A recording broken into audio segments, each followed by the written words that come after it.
agitar o inimigo no inferno. É um verso, eu leio com todo poder e força. Bem forte mesmo para Jesus. Vamos lá? Então o Senhor olhou para ele e disse: vai nessa tua força e livrarás Israel das mãos dos midianitas. Porventura não enviei eu.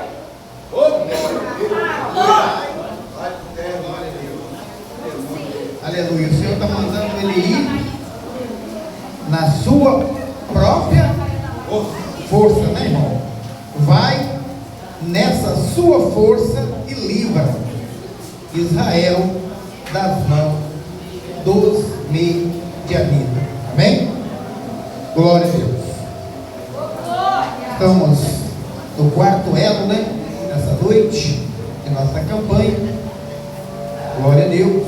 Aonde que alguns irmãos já têm usado a Bíblia Sagrada aqui para pregar a palavra de Deus, né?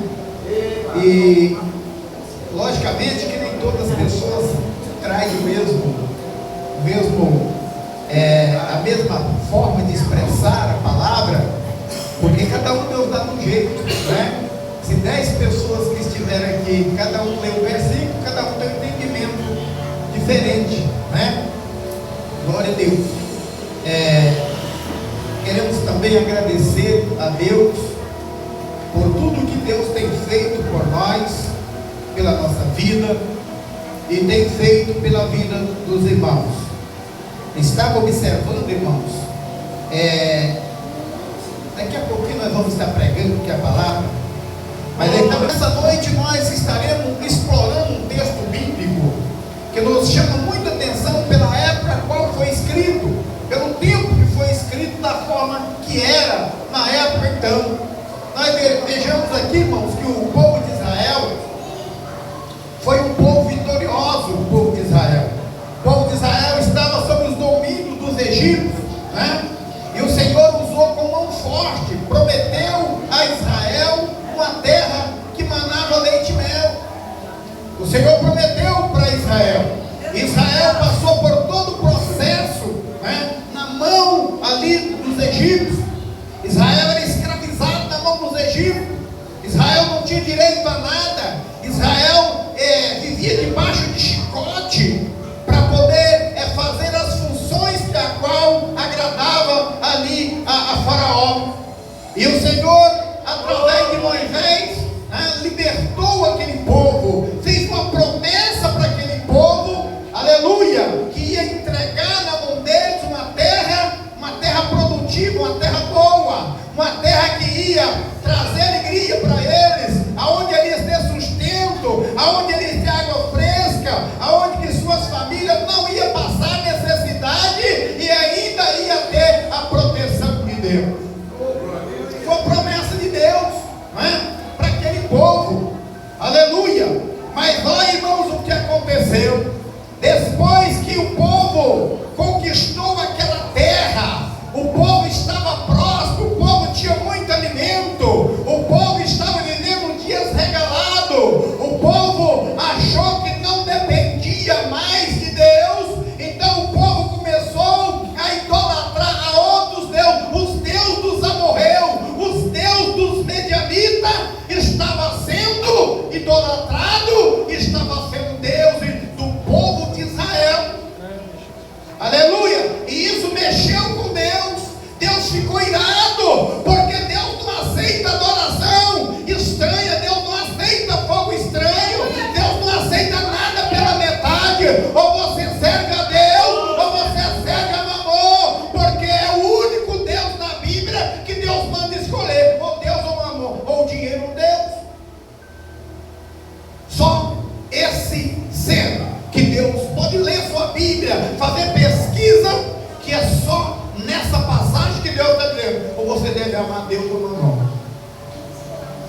Você não vê Deus fazer outra comparação em nenhum texto bíblico. Então Deus observa o povo de Israel. O povo de Israel está nadando de braçada no meio dos deuses. Agora o povo de Israel está cultivando Deus em seus lares.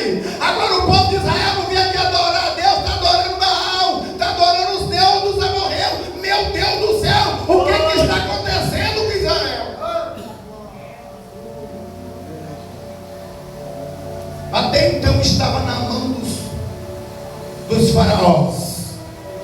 Até então estava na mão dos egípcios. Até então Israel estava no cativeiro. Agora Israel é livre. Agora Israel pode pensar. Agora Israel pode plantar. Agora Israel pode colher. E junto com a planta vem orgulho. Junto com a sua colheita vem eu posso. Agora eu sou dono de mim. Agora eu faço da minha vida o que eu quero.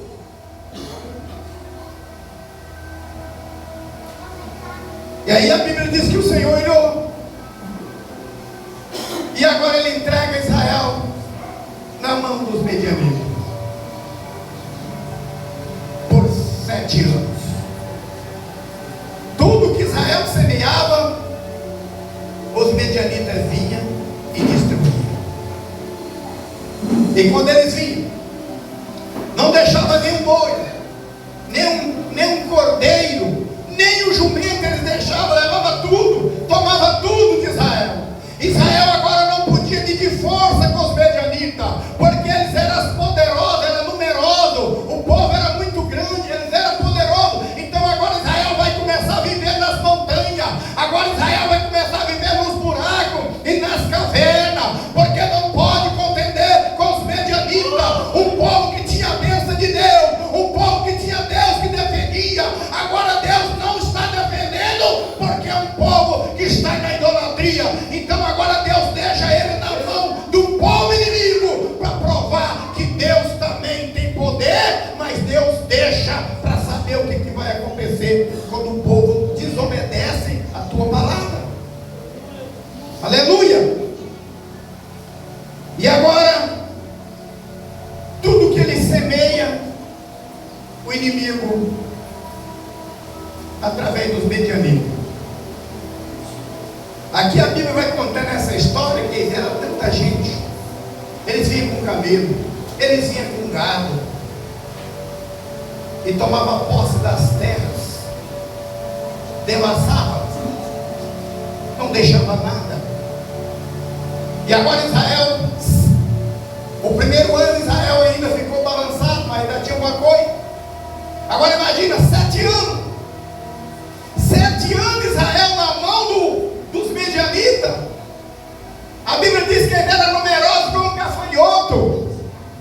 Era muita gente. A Bíblia diz que nem conseguia contar camelos e nem conseguia contar os seus gados, de tanto que era. Ele soltava a sua boiada, os seus camelos nas terras de Israel e tomava conta de tudo. Israel tinha que aposentar nas cavernas, nos buracos, porque não podia contender. E a mão dos medianitas era contra o povo de Israel.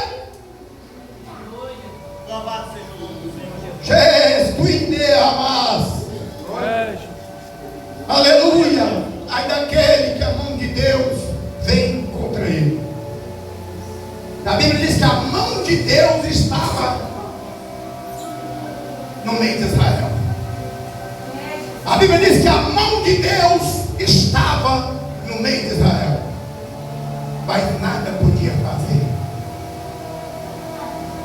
E agora Israel começa a questionar. Agora Israel, já 7 anos, a pobreza entrou, a falta de pão, agora estão passando necessidade. Agora começa a olhar, agora começa a acabar tudo dentro de casa. Olha para um filho chorando, olha a tristeza, falta de água, falta de comida. Agora os mais velhos, que deveriam ter juízo, os mais velhos que levou os mais jovens a entrar por esse caminho, agora começa a olhar e começa a sofrer, e começa a padecer. Não tinha para onde ir, não tinha para onde voltar, e agora começa a lembrar que existe um Deus. Aleluia! E agora começa a clamar. Agora lembra do Deus de Israel. Aí a Bíblia vai dizer que o Senhor Jesus manda um profeta. Ele manda um profeta e vai lembrar.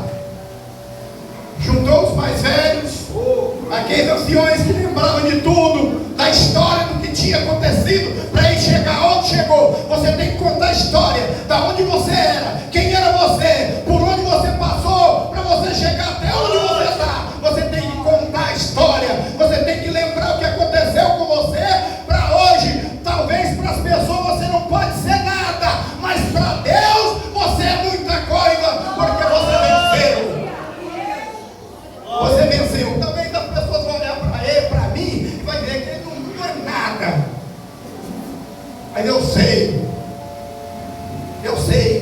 os caminhos que eu tenho passado para chegar até aqui. Aleluia. Glória. E a história estava viva na cabeça dos anciões. Eles sabiam que o mar vermelho tinha sido aberto. Ele sabia da coluna de fogo, da nuvem. Ele sabia de tudo que tinha acontecido com aquele povo, da terra que eles tomaram. E Deus tomou. Aí agora o profeta vai dizer: lembra do que você estava no Egito, estava debaixo do cativeiro. Eu tirei com mão forte vocês. Eu prometi uma terra boa. Eu tirei o povo. Eu tomei essa terra da mão daqueles que eram contra vocês e entreguei essa terra na sua mão. Mas olha, vocês viraram as costas para mim. Aleluia. E começaram a idolatrar os deuses dos amorreus. A terra que vocês estão é dos amorreus, mas eu tinha tomado deles para entregar para vocês. Agora vocês voltam a idolatrar esse Deus dos amorreus. Deus está lembrando de tudo que ele fez. Está dizendo: eu sou o Deus de Israel. Aleluia. Eu sou Deus de Israel. Aleluia. Glória a Deus. E o profeta então profetizou, lembrando eles de tudo que eles passaram, do que Deus tinha feito. Não é? Sim. Lembra você quando você Oh, glória a Deus. chegou na igreja? Quem era você? Da onde você veio? Você lembra? Você lembra, irmão? Antes de você chegar na igreja, quem era você? Aí Deus vai lá, te tira com mão forte do crime, da avareza, da prostituição. Você entra no estudo bíblico, aprende a palavra, aceita o batismo pelas águas, começa a caminhar na igreja. Até então, para você não existe um outro Deus além desse. Você está apaixonado por esse Deus. Mas os dias vão passando. Os dias vão passando. E daí um tempo você começa a achar que você é dono de você. Você faz na sua vida o que você quer. Você não precisa mais de Deus. Você acha que você pode dominar a sua vida. Agora Deus não manda mais na sua casa. Agora quem manda na sua casa é você. E você começa a se distanciar da presença de Deus. E vai entrando num deserto. Daqui a pouco você tem só o semblante, mas não tem mais a presença, porque desobedeceu a palavra de Deus. Foi isso que aconteceu com o povo de Israel. Eles tinham tudo. Eles tinham tudo. É Deus tremendo. E agora a Bíblia vai entrar numa parte importante. Deus tremendo. Numa parte importante. Por isso é importante, irmão, nós focar aqui nesse capítulo 6. Só ele basta dentro dessa mensagem. Eu não consigo se pregar totalmente tudo o que aconteceu na vida de Gideão, que está dentro apenas do capítulo 6, sem precisar de entrar no outro capítulo. Só que tem muita coisa para mim falar. Eu não consigo falar tudo que está aqui. Oh, Deus. Aleluia. E agora Gideão era um agricultor. Ele tinha empregados. Meu Deus. Obrigado. E agora Gideão, ele vai para o lagar. O lagar é um tanque onde as pessoas pisam a uva. E agora Gideão está no lagar, debaixo de um calvário que pertencia ao seu pai. Era do pai dele. E agora ele está naquele lagar ali, tirando o trigo para sustentar a sua família. Porque se deixasse, os inimigos tiravam tudo. E o segredo que eu quero dizer para a igreja: se você vê que o seu inimigo está querendo roubar o seu pão, entra no esconderijo com Deus e começa a trabalhar o seu alimento.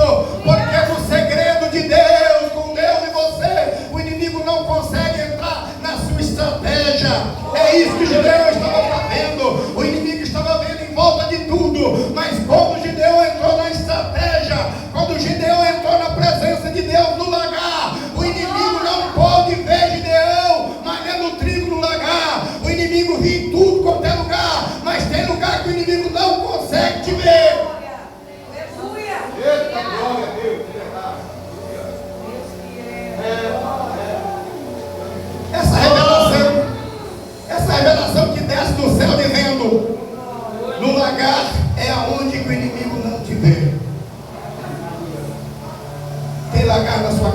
Tem lagar? Aleluia! Ele estava no lagar, lugar onde ele pisava a uva. Mas não era a época da colheita da uva. Não era. Não era. O inimigo pode estar todo dia te vigiando. Mas quando você entra no seu secreto com Deus, ele não dá para ele, porque ele não suporta a presença de Deus na sua vida.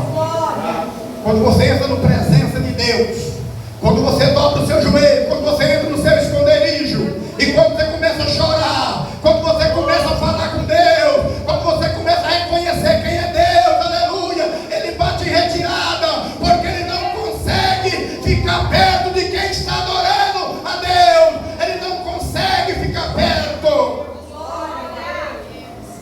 Aleluia. E agora Gideão está malhando o trigo no lagar. Eita, glória a Deus. Debaixo do Calvário, que era do seu pai. Aí o anjo do Senhor aproxima e vê Gideão ali e diz: varão valoroso, o Senhor é contigo. Aí ele diz: ai Senhor, Senhor meu, como o Senhor é comigo, como o povo. Tantas histórias bonitas, Senhor, eu tenho visto da tua parte. Tantas histórias lindas eu tenho visto da proteção do Senhor sobre o povo, do cuidado que o Senhor tinha com o povo. E agora, Senhor, o Senhor deixa o teu povo na mão do inimigo. Aleluia. Quanto tempo, Senhor, o Senhor abriu o mar, o Senhor botou coluna de fogo, nuvem, para proteger o povo.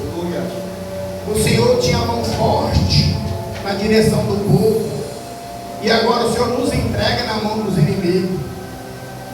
Gideão questionou, e o Senhor olhou para ele e achou graça aos seus olhos. Aleluia. Quando o Senhor achou graça aos teus olhos, ele disse: vai nessa tua força e livre Israel da mão dos medianitas. Nessa noite Jesus está dizendo para essa igreja: eu achei graça aos olhos de vocês, obreiro. Eu achei graça aos teus olhos, criança. Eu achei graça aos teus olhos, irmãs do círculo de oração. Eu achei graça aos teus olhos, pastor. Vai dentro da sua força e prega o evangelho. Não deixe o evangelho sem pregar. Acredita, ainda que as coisas estão acontecendo, mas eu sou contigo. Continua pregando a palavra de Deus. Não desista da palavra, porque eu te dou força. Eu te dou força. Eu tenho te dado força. Essa força não vem de você, irmão. Aleluia. Então Gideão pediu o anjo para aguentar um pouco. Ô anjo, por favor anjo, espera, eu tenho um presente para o Senhor. Não vai embora, espera um pouco, eu vou te presentear. Aleluia. E o anjo disse: então eu te espero. E Gideão foi, irmão, e matou um cabrito. E matou um cabrito. E se você for olhar, ele pegou quase entre uns 9 a 10 quilos de farinha. Se você for medir segundo as medidas, aproximadamente 10 quilos de farinha. E fez um bolo. Né? E pegou o bolo e aquela carne, colocou no cesto. O caldo colocou em uma panela. E juntou e trouxe. E entregou o anjo. E o anjo então ordenou para ele: coloca sobre a pedra. Coloca Gideão sobre a pedra. Aleluia. E Gideão então colocou aquele bolo e aquela carne sobre a pedra. Agora o anjo instruindo Gideão: agora você pega o caldo e derrama sobre a carne, derrama sobre o bolo de Deus.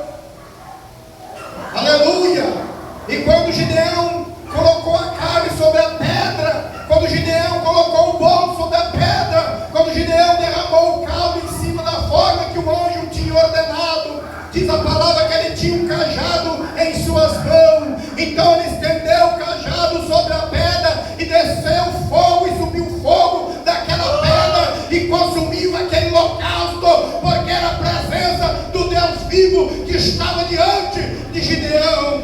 Ele aceitou a oferta, ele aceitou o presente, então ele colocou o cajado, aleluia, e consumiu, ele queimou, aleluia, diante da pedra, porque era a presença do Todo-Poderoso. Porque eu já ensinei para a igreja que quando é Deus, ele aceita a oferta. Quando é Deus, ele aceita, aleluia, que você se curva diante dele. Só Deus aceita, o anjo nenhum aceita.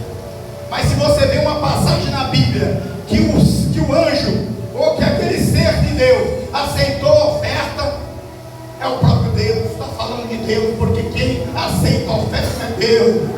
O anjo não aceita a oferta, é só Deus que aceita. Aleluia.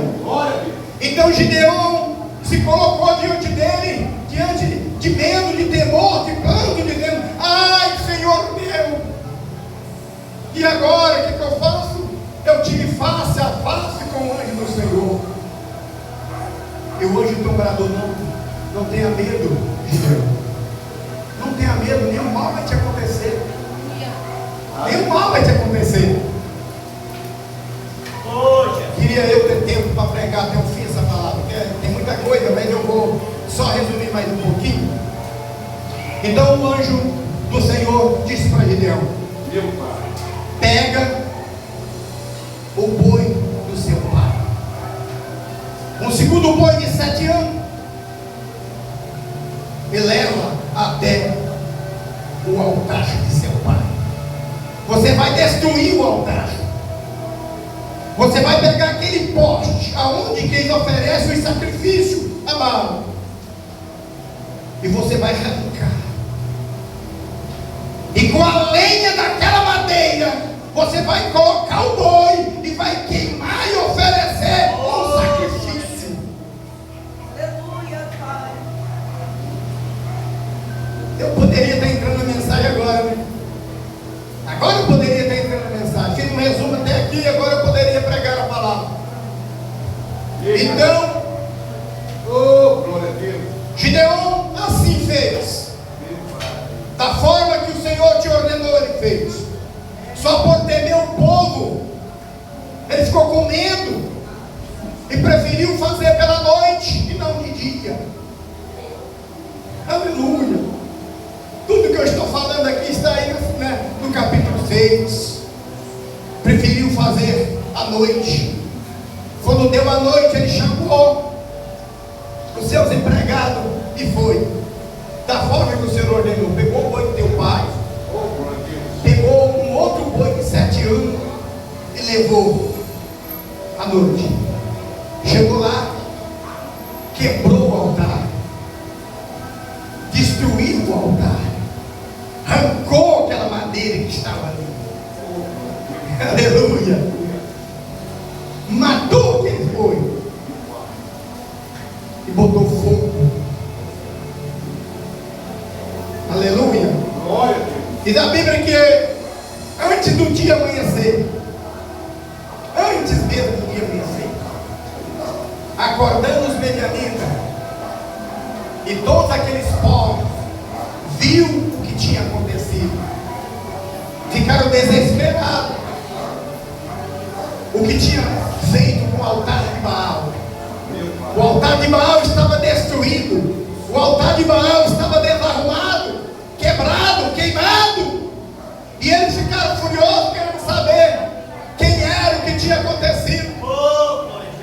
Como ninguém consegue segurar o que é de Deus, eles disseram: é Gideão, foi ele que fez isso, foi Gideão que destruiu o altar, foi Gideão que queimou o altar, foi Gideão que destruiu o altar de Baal. Aleluia. Glória a Deus. Então, já estou quase encerrando. Então se ajuntaram, já 9 horas, me permite. Então se ajuntaram diante de Joás de Gideão. Epa, aleluia. E disseram, pediu que Jeoás trazesse seu filho para fora, para ser morto por eles. Né? E Jeoás disse assim: de maneira nenhuma, de maneira nenhuma, qualquer pessoa que tentar contra Gideão, ou contra o altar que Gideão levantou, antes que o dia amanheça, todos serão mortos. A coisa mudou. E Joás diz: vai, por que vocês estão defendendo Baal? Ele mesmo não pode se defender? Ele que vai, mas como é que ele não tem condições de se defender ele mesmo? Que se defenda ele que se defenda, ele que se levanta diante do seu altar. Ele vai, cadê que dizer, vai, se ele é Deus, por que ele não defendeu o seu altar? Se ele é Deus, por que ele não impediu que fizesse contra ele? Aleluia! E assim prosseguiu Gideão. Depois aqui, se eu fosse falar mais aqui dentro da mensagem, vocês vão ver que Gideão, logo depois, teve uma ordem do Senhor, tocou uma buzina, né? De couro, de carneiro, convidando todas as tribos que faziam parte da linhagem, Manassés e as outras tribos, e se reuniu, se juntaram tudo diante de Gideão. Era muita gente, porque Deus tinha prometido entregar os medianitas na mão de Gideão, e falou para ele que ele ia destruir os medianitas como se fosse um só homem. Então Deus ia entregar os medianitas na mão de Gideão. Mas Gideão ainda fez mais duas provas para saber se verdadeiramente Deus ia entregar os inimigos na sua mão, porque ele disse: eu sou pequeno, a minha capacidade é pequena. Eu preciso fazer isso para ver se é verdade que Deus vai me entregar os medianitas nas minhas mãos. Eu preciso fazer. Então ele fez a prova da lã. Vocês sabem, né? Colocou no lugar molhado e tinha que amanhecer seco. Colocou no lugar seco e tinha que amanhecer. E assim ele fez. Colocou no lugar que era seco e tinha que amanhecer molhado. Não foi de dia. Ele pegou a lã e torceu, deu uma vasilha com a quantidade de água que ele torceu naquela lã. Aí no segundo dia ele falou: Senhor, não fica triste comigo não. Não fica triste comigo, Senhor. Não se aborrece comigo. Eu preciso de novo de fazer mais uma vez com a lã, para saber se verdadeiramente o Senhor é comigo. Aleluia. E agora ele falou: vou fazer diferente. Eu vou colocar essa lã no lugar aonde molha. Aonde molha. Eu vou colocar. Se a lã amanhecer seca, tem que amanhecer a lã seca, e em volta dela tem que estar cheio de orvalho. Quando o dia amanheceu, Gideão foi lá olhar. A lã estava seca, e em volta dela molhada de orvalho. Aleluia.